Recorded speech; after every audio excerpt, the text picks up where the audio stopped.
Bonjour et bienvenue à une émission Comprendre pour vivre.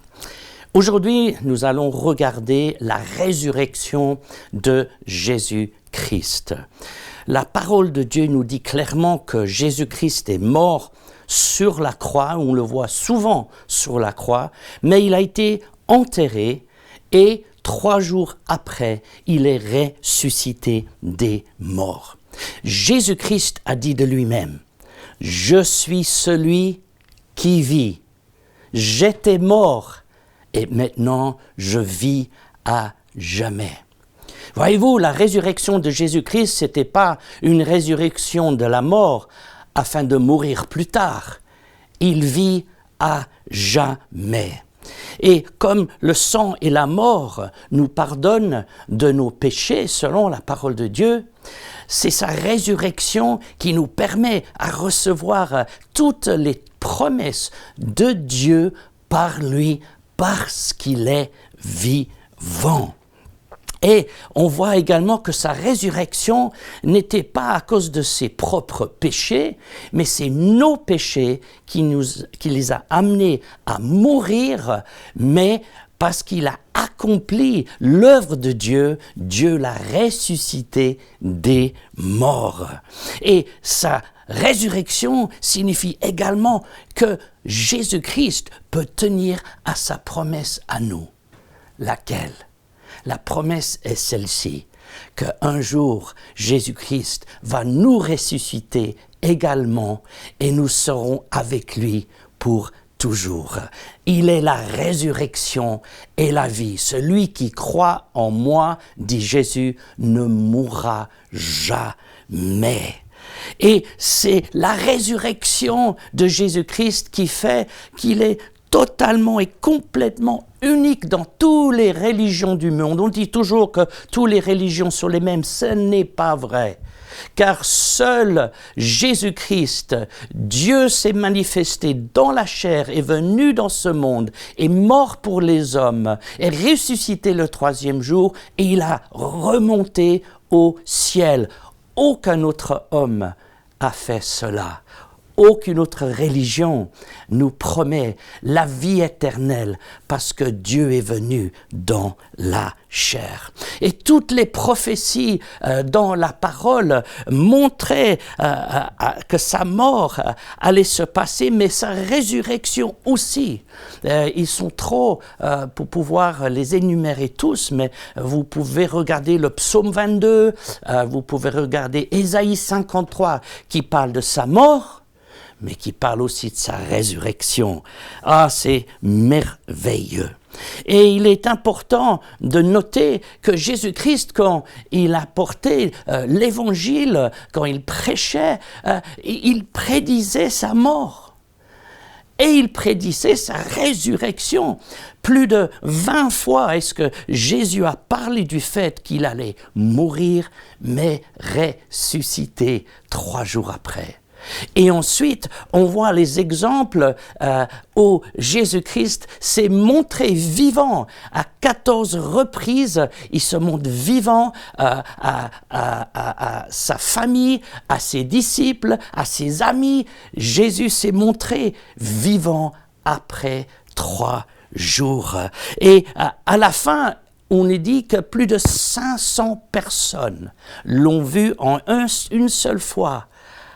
Il est vivant.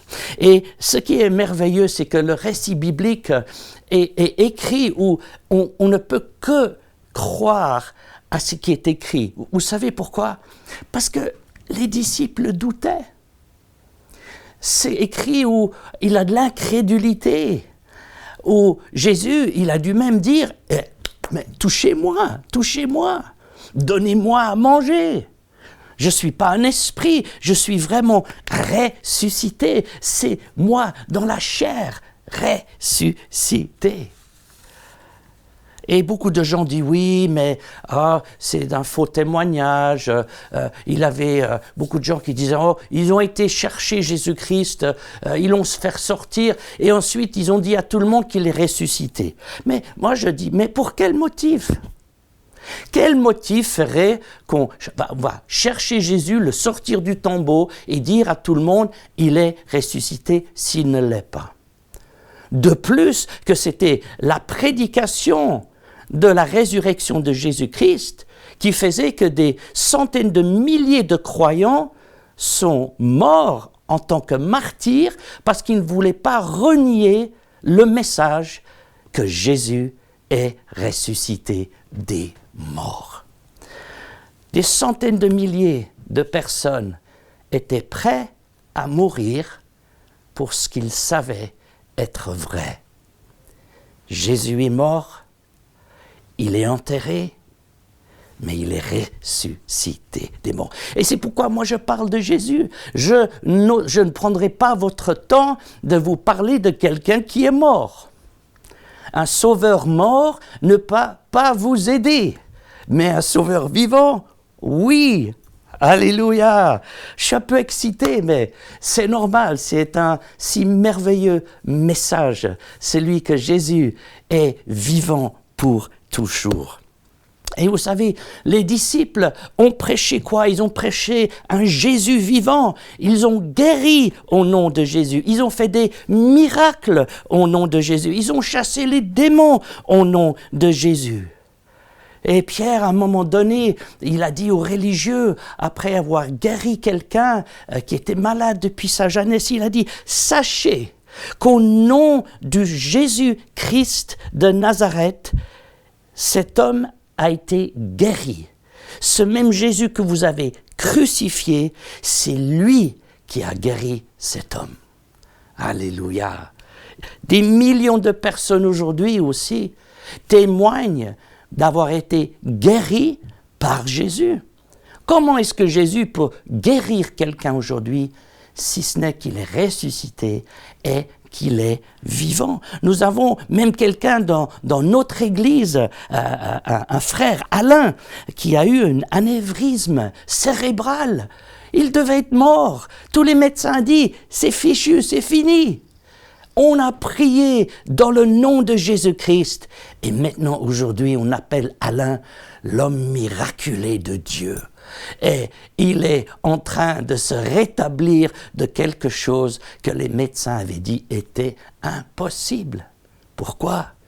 Parce que Jésus est vivant. Et aujourd'hui, quand je prêche au Mollard, les samedis quand je suis là, je dis aux gens, vous pensez, peut-être moi je suis fou, que voilà, je prêche la parole, mais sachez une chose, je leur dis, il y a plus de 500 millions de personnes dans le monde aujourd'hui qui attestent qu'ils ont rencontré Jésus-Christ et qu'il a sauvé leurs âmes et qu'il a changé leur vie. Ça ne peut que se faire si Jésus est vivant et si Jésus est ressuscité. Ah, c'est merveilleux. Et je sais que cette vie n'est pas toujours facile, mais nous sommes de passage et heureusement, parce que Paul a dit, s'il n'a pas de résurrection, si on n'a que cette vie ici-bas, alors buvons, mangeons, car demain nous allons mourir. Mais nous sommes prêts à payer un prix, à continuer dans cette foi, parce que nous savons qu'il a une récompense à la fin. Pourquoi? Parce que nous servons un Dieu qui est vivant dans la personne de Jésus. Or, Jésus a dit, « Je suis la résurrection et la vie. Celui qui croit en moi ne mourra jamais. » Il dit, « Je suis le chemin, la vérité, la vie. Suis-moi. Suis quelqu'un qui est vivant aujourd'hui. Tu peux le chercher et tu vas le trouver parce qu'il est ressuscité. Tu peux invoquer le nom de Jésus-Christ et il va te répondre. Appelle-moi, dit Jésus, et je te répondrai. Voilà la merveilleuse chose de comprendre que nous servons, comme mon Église est appelée, un sauveur vivant. C'est merveilleux. Comprendre pour vivre. C'est tout dans ce livre.